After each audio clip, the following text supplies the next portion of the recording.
Assalamualaikum warahmatullahi wabarakatuh.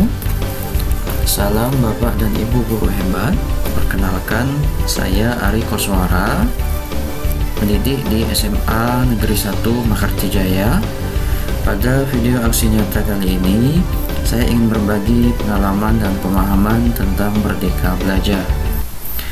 Topik pertama, pemahaman gagasan dan prinsip pendidikan berdasarkan Ki Hajar Dewantara. Ada 5 modul pelatihan mandiri belajar. Yang pertama, mengenali dan memahami diri sebagai pendidik. Yang kedua, mendidik dan mengajar. Yang ketiga, mendampingi murid dengan utuh dan menyeluruh. Yang keempat, mendidik dan melatih kecerdasan budi pekerti. Yang kelima, pendidikan yang menghantarkan keselamatan dan kebahagiaan. Baiklah, kita mulai modul pertama, mengenali dan memahami diri sebagai pendidik. Pada modul pertama ini, kita diminta untuk merefleksikan diri dan peran sebagai pendidik, kemudian memproyeksikan diri menjadi guru seperti apa di masa depan. Dalam proses ini, kita mempelajari 3 bagian. Yang pertama, mengenali diri dan peran seperti apa saya. Menurut Ki Hajar Dewantara, manusia merdeka yaitu hidupnya bersandar pada kekuatan sendiri baik lahir dan batin, tidak tergantung pada orang lain. Untuk mengenali karakteristik murid dan kebutuhannya, kita harus lebih dulu mengenali dan memahami kekuatan serta kelemahan kita sebagai pendidik. Belajar secara mandiri untuk terus mengembangkan potensi, menghantarkan murid kita menjadi murid yang merdeka. Selanjutnya, apa peran saya sebagai guru? Menurut Ki Hajar Dewantara, anak-anak hidup dan tumbuh sesuai kodratnya sendiri. Pendidik hanya dapat merawat dan menuntun tumbuhnya kodrat itu.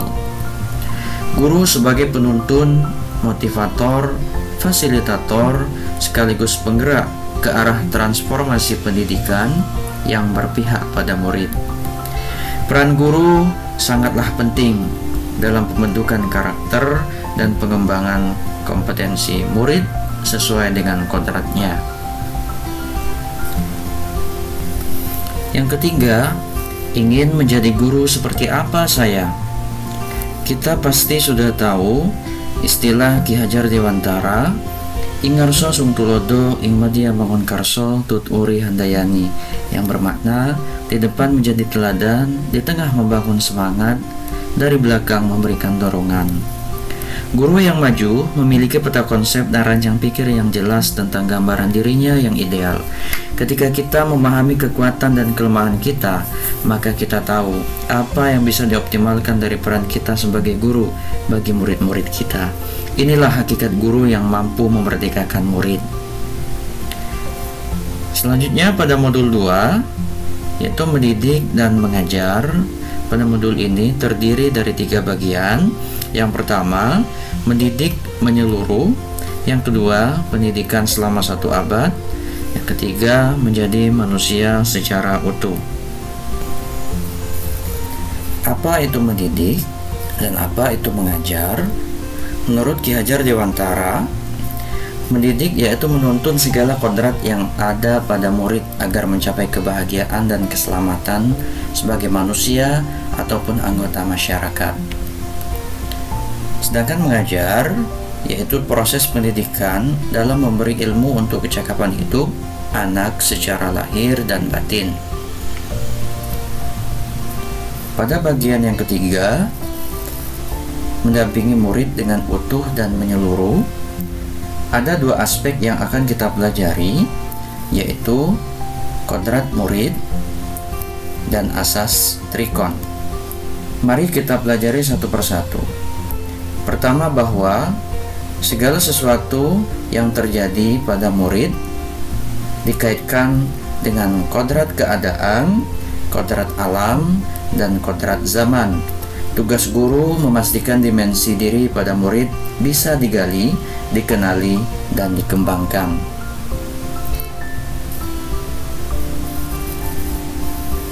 Kemudian asas Trikon memiliki 3 bagian.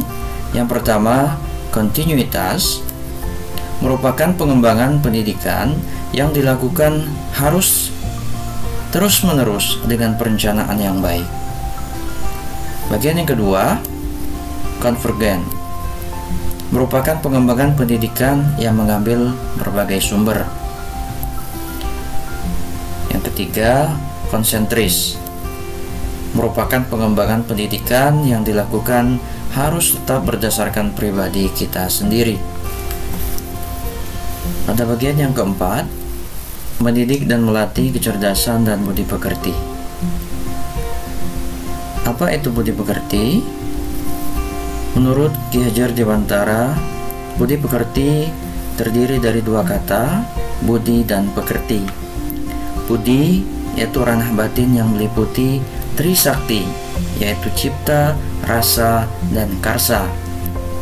Sedangkan pekerti yaitu ranah lahir yang mewujud tenaga.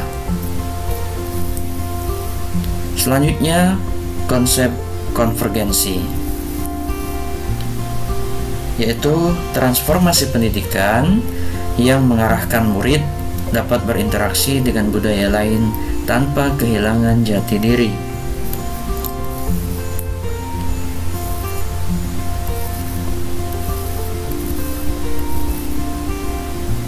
Pada bagian yang kelima, pendidikan yang menghantarkan keselamatan dan kebahagiaan. Tujuan akhir dari seluruh pendidikan, yaitu keselamatan dan kebahagiaan murid, hanya dapat dipenuhi dengan memahami peran guru melalui sistem AMONG. Murid generasi natif digital hidup di era kemajuan yang mengharuskan guru menjadi pendidik yang adaptif, inovatif, reflektif, kolaboratif, dan berpihak pada murid. Dan Ibu guru hebat, selanjutnya mohon kesediaan untuk mengisi umpan balik pada link yang ada pada deskripsi dengan mengisi pada Google Form tentang apa yang Bapak Ibu pikirkan setelah menonton dan menyimak paparan pada video aksi nyata ini, dan kemudian menuliskan langkah kecil yang akan dilakukan. Mari kita wujudkan merdeka belajar. Terima kasih. Wassalamualaikum warahmatullahi wabarakatuh.